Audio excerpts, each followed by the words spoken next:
que hablar y están en boga. Mañana es cambio de mando, Paola Berlín. Por ende vamos a hablar del cambio de mando. Vamos a seguir hablando del cambio de mando, lo hemos hablado durante buena parte del programa. Pero esta es la manera en que más me va a entretener hablar sí, del tema. Nos vamos a ir un poquito para atrás, a veces muy atrás, en otras no tan atrás, de cómo han sido los cambios de mando en Chile, las anécdotas que nos han dejado, algunas de las cuales recordábamos al inicio del programa, cuando empezamos al voleo a tratar nos acordamos del temblor. Desde temblores hasta murciélagos, dijimos, y ese fue solo en el mismo cambio de mando. Bueno, han pasado cosas en el cambio de mando, que además es una ceremonia que está llena de simbolismos que vale la pena analizarla. Queremos conversar hoy día con José Pedro Hernández, historiador, académico además de la Universidad de las Américas, la UDLA. José Pedro, ¿cómo está? Muy buenas tardes, gracias por estar con nosotros. Muy buenas tardes, Paola. Muy buenas tardes, Matías. Hola. Gracias por la invitación. No, qué bueno que nos puedas acompañar durante esta tarde. Quiero partir por lo básico, que además me lo estaba preguntando desde la elección. Desde que pasó la elección, vuelta? Y cuando dije, chuta, que queda para el 11 de marzo, luego pensé, ¿y por qué el 11 de marzo? ¿Hay alguna explicación histórica, lógica, de por qué es específicamente el 11 de marzo, independiente del día que caiga el 11 de marzo del cambio de mando? Sí, muchos creen que puede ser algo muy importante el 11 de marzo como un hito relevante, pero la verdad es que se llegó a un acuerdo y quedó en protocolo cuando volvió la democracia en Chile de fijar el 11 de marzo. Y es eso que va a definir que desde ahí en adelante siempre tengamos el 11 de marzo como fecha de cambio de mando. Porque antiguamente era totalmente distinto. Celebramos 18 de septiembre e incluso las celebraciones, hacíamos el cambio de mando e incluso un 23 de diciembre. Imagínense, vísperas de Navidad haciendo el cambio de mando. Oye, pero esas dos fechas son bien cacho para hacer cambio de mando. O sea, sí, hacerlo en 18, imagínate hoy en día hacerlo en 18 de septiembre. No, yo creo imposible. Yo no vengo. Es que para partir, si partes un gobierno con todos los periodistas en contra, me parece que es una muy mala señal y estaríamos todos los periodistas en contra de eso. Yo creo que todo el país, Totalmente, imagínense tomando un cacho de chicha, comiéndose un choripán, el presidente que va a asumir y luego colocándose la banda presidencial. Yo creo que es muy difícil en la época de hoy.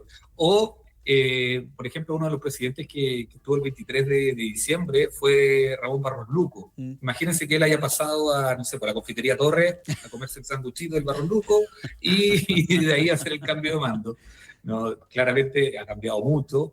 Y ya han pasado un montón de anécdotas. Ustedes contaban dos anécdotas recién de un solo periodo, pero... Es que uno se acuerda mucho de ese cambio de mando que fue el de 2010, pocos días después del terremoto, que era el primer gobierno del presidente Sebastián Piñera.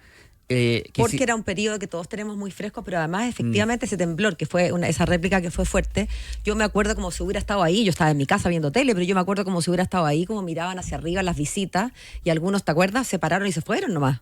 Sí, que despavorido. Pero es que hasta el punto en que uno se olvida, pero fue una réplica de 7, eso en cualquier país es un terremoto, es otro terremoto, por supuesto. Y otro terremoto que lo podría haber echado por suelo. Entonces nos acordamos de la anécdota del rey de que España. Entonces era príncipe, yo creo. Exacto, tenías razón, el actual rey, pero en ese entonces el príncipe que se para y sale corriendo despavorido en medio de este escenario, mientras que también encuentran un murciélago. Fue en el Palacio de la Moneda. No me acuerdo del murciélago. El murciélago. Cuando estaba llegando el presidente... A darle la bienvenida, sí. Sebastián Piñera cuando estaba llegando. Pero a darle la bienvenida, el murciélago estaba de entrada. Pero ni siquiera es el único terremoto que ha ocurrido en un cambio de mando, ¿no? No, bueno, en 1906, o sea, no es el único, sí es el único terremoto. Lo que pasa es que en 1906, como tal, Chile vivió el terremoto de Valparaíso. Y hay que recordar que el Congreso Nacional estaba acá en Santiago. Y es así como el presidente Pedro Montt no va a poder realizar el cambio de mando en el Congreso, sino que lo va a hacer en un colegio, en el Colegio Sagrado Corazones. Imagínense el tema, porque... Ojo que no es la primera vez que va a ocurrir, porque antes ya había ocurrido, producto de un incendio que había vivido el Congreso. Estamos hablando de 1896, donde se va a hacer en la Universidad de Chile, en ese sentido. Entonces, la Casa Central no siempre va a ser en el Congreso. Entonces, para que han ocurrido muchas cosas. Han ocurrido, por ejemplo, yo los invito a recorrer la historia con Elwin, cuando Elwin sale, posteriormente de ser proclamado, y colocarse la banda, la piocha, hay otra historia ahí. Bueno, partamos de que va a ser la ceremonia más corta desde que volvió la democracia, no va a durar más allá de 30 minutos, y va a salir y va a buscar el auto, el Ford Galaxy. ¿Y dónde está? No, porque se quedó en pana, y resulta que se había quedado en pana producto de que se había quedado corto de benzina, se había quedado sin benzina. No, pero esa ya es la pana del... La pana del tonto, le dicen. Sí, le llaman de otra manera, pero... No, también otra, pero... Y ahí el chofer de su propio bolsillo ir a poner benzina, y ahí volvió a recoger al presidente. Pero ocurrió eso. Bueno, ese cambio de mando estuvo bien tenso, evidentemente, ustedes comprenderán por qué. Pero hay varias situaciones. ¿Cuál es la que tú dirías que es como la más, no sé, increíble o la más vergonzosa o la más? Todas, ¿no? Yo creo que también el ranking dentro de cuando estaba Elwin Confrey, el presidente de la Cámara del Senado y el presidente de la Cámara de Diputados tienen que firmar el acta. Claro. De esta proclamación. Imagínense que lo único que tienes que hacer como presidente de la Cámara de Diputados es firmar el acta, y no llevas el lápiz. No. Y te tienes que conseguir el lápiz. ¿Y qué le pasaron un lápiz Bic? Porque uno esperaría que fuera un lápiz, una lapicera que queda como, no sé, pues cuando los tratados internacionales se firman y que la lapicera es todo un hito, ¿verdad? Pero con su lápiz Bic. Con su lápiz Bic. Mordido por atrás, así. No. Claramente. No, pero hay otras cosas, como lo que le dijo la mamá de Lago, del expresidente Lago, le dijo, cuando justamente en la ceremonia le dice, pero ¿por qué, hijo, te metiste en esto? ¿Por qué? o cuando la segunda proclamación del expresidente Sebastián Piñera, la expresidenta Michelle Bachelet, ahí cuando le está colocando la piocha, Piñera le dice a Bachelet, ¿es real la piocha o no? ¿Es original? Y ahí se genera una conversación un poco jocosa, donde Bachelet le dice, no, esta no es verdad. Y ahí Piñera le dice, voy a buscarla entonces. Porque hay todo un mito ahí, ¿no? Sí, bueno, la piocha no es original. Sí, po. La piocha no es original, y eso es importante, se pierde en el golpe de Estado. Y nunca se ha podido recuperar. Nunca no se sabe dónde está, de hecho, claro. Algunos dicen que pudo haber, por producto de los bombardeos, del incendio, pudo haber desaparecido en ese momento, o desapareció. Hay varias teorías que, bueno, ahí lo dejo para que cada uno pueda pensarlo, pero efectivamente, la piocha sí es el símbolo oficial del cambio de mando, en este caso de simbolismo. Y para la gente que no la conoce, la piocha es una especie de prendedor, podríamos decir, dado que no digo que se use como prendedor, pero eso es, la manera, es una especie de medalla, ¿no es cierto? Como que debe tener algún artefacto atrás, una especie de clip o un alfiler, para que pueda quedar prendida de la banda, ¿no? Sí, exactamente, y resulta que es porque O'Higgins, cuando abdica, lo voy a llevar, cuando recuerdes el colegio, a la prehistoria. No sé si tanto a la prehistoria, pero sí a la época de la Patria Nueva, cuando O'Higgins renuncia, abdica, y le pasa esta piocha a José Argomedo, y de esa manera queda como un símbolo, y que este símbolo, después cuando la República se forma, ya cerca del 1840 y algo, se va a traspasar de presidente en presidente. Pero hay una leyenda con respecto a la piocha. Que la mala suerte, ¿no? La mala suerte. Claro, sí, a ver, cuenta. Sí. Bueno, hay presidentes que lamentablemente, si ocurre que cuando le están colocándole la piocha, se le cae la piocha al presidente nuevo, electo, mejor dicho, ¿sí? Dicen que su gobierno no termina, o tiene un gobierno un poco complejo. Y eso ha ocurrido, les puedo decir, con el presidente José Balmaceda, que no terminó su gobierno. Ya sabemos cómo terminó ese gobierno, exacto. Hubo la guerra civil y lamentablemente se suicida. Está el gobierno de Arturo Alessandri Palma, en el primer gobierno, ¿ya? No sé si lo recuerdan, que ocurre también una inestabilidad política, lo sacan, pero después vuelve, unos pedos políticos por ahí. Salvador Allende. ¿También se le cayó a Salvador Allende? Sí, yo creo que a esta altura deberíamos tomar algún resguardo, y el ministro del Interior entrante debería estar con las manitas con las debajo, manitas abajo, eso. Porque francamente un poquito cara. Yo no soy supersticiosa, pero por si acaso. Pero José Pedro, es como tocar la copa antes de ganarla, como claro. que como tocar la copa antes de ganar. A Sebastián Piñera también se le cayó la piocha, pero se le cae en el Cerro Castillo, no se le cae en el... Ahora no digamos, ¿en el 2 o en el 1? En el 2. Oye, ya, o sea, la Piocha... Oye, parece que la cuestión es cierta. Parece que la Piocha mantiene sus poderes de mala suerte, incluso Ya. fuera del Congreso, porque... Mañana entonces yo pondría al ministro Alvarado, francamente, su primera misión. Por último, con una de estas redes como de piscina, como Claro, abajo. así como disimulado, porque eso le permite no agacharse, sino que como que estirar la manito y poner una especie de, claro, de cazador de mariposa, decís tú, para que no se vaya a caer. Mira. Oye, No, pero, y lo de la banda, porque ya la Piocha ya sabemos el origen y sabemos que hoy es el arca perdida, digamos, porque no Sí. la original. El arca perdida, me parece, me gustó eso. ¿Cierto? El arca perdida, sí. El misterio del arca perdida, pero la banda, ¿desde cuándo? Yo entiendo que la banda es como fabricada en serie, como que cada uno tiene su banda, ¿no? Sí, efectivamente, la banda De hecho, yo tengo una. es de cada presidente. Eso sí, cada presidente tiene su propia banda. Así que eso no se traspasa de lugar en lugar. De hecho, había una polémica ahora con respecto a la banda por la fotografía, de que se aparecía el escudo, no tiene que aparecer el escudo dentro de la banda. Pero efectivamente cada banda es parte de cada presidente. ¿Y se ha usado desde siempre?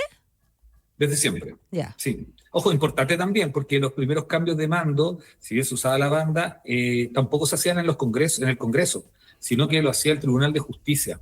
Pero cuando tuvimos, ya se empezó a conformar la República y tuvimos ya un Congreso un poquito más conformado, el Congreso dijo, oye, pero nosotros somos los representantes del pueblo, ¿quién es mejor para nosotros que tenemos que entregarle el poder al presidente? Porque Chile siempre tuvo el Ejecutivo, siempre ha tenido el Ejecutivo, Legislativo y Judicial, pero en este caso el Ejecutivo manejando, excepto en el parlamentarismo, pero... Sí, que fue muy cortito.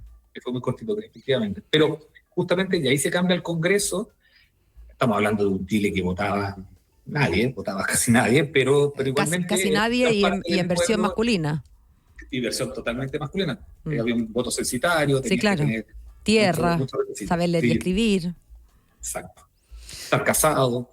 Sí, ser un hombre de bien para la época. Tú, Matías, por ejemplo, no calificas. No habría calificado bajo ningún punto. Pero sí sabe leer y escribir, eso doy fe. No, de hecho, ahí me caía. Yo pensé, en lo otro todo lo demás está bien, pero ahí era lo que me caía. Yo no hubiera podido votar, así que ni... José Pedro, bueno, y una de las últimas curiosidades fue en el cambio de mando anterior, pues. Hasta el día de hoy nos acordamos de la particularidad del giro del presidente Boric sobre la tarima, que él después sale a explicar que era parte de su trastorno obsesivo compulsivo, ¿no? Claro. Pero en ese entonces se vio como algo súper particular, casi incluso yo creo que alguno podría haber pensado que como que se enredó en los pasos. Como que se enredó. A mí la idea que me dio al principio es que se había enredado en términos de no querer dar la espalda, como que tú te cruzas delante de alguien, cosa y claro, en general, como cuando uno entra al cine, ¿no? Se supone que tú, si estás entrando al teatro o al cine, lo que tienes que hacer es pasar dándole la cara a la persona que está sentada, no dándole el traste, digamos. Y yo pensé en algo así, que el presidente no había querido darle la espalda a alguien y que como estaba rodeado de gente, al final iba a dar la espalda a alguien, entonces que se había enredado y se había dado vuelta. Pero no, pues era una explicación distinta, era producto de esta especie de compulsión, ¿no? No sé... No conozco el detalle, si tiene que darse vuelta a la izquierda, a la derecha, si le pasa más a menudo, porque en otras ocasiones lo hemos visto sin vuelta, pero claro, esa vuelta tuvo que ver con eso. Sí, pero ojo, hay otro factor también, yo creo que no se recuerdan. ¿Qué? Que va a ser muy raro mirar para hacia atrás cuando podemos ver el cambio de mando de Gabriel Boric, porque la gente andaba con mascarilla. Toda la razón. La gente andaba con mascarilla en esa época y si bien ya estábamos saliendo de la pandemia, pero si bien el expresidente Sebastián Piñera y ahora el actual presidente Gabriel Boric están sin mascarilla, pero el resto cuando hay tomas generales se puede ver que están con mascarillas y a la vez hay un aforo reducido. Que eso también es estaba en el salón del Congreso Pleno, pero como la función había vendido poco. Sí, claramente.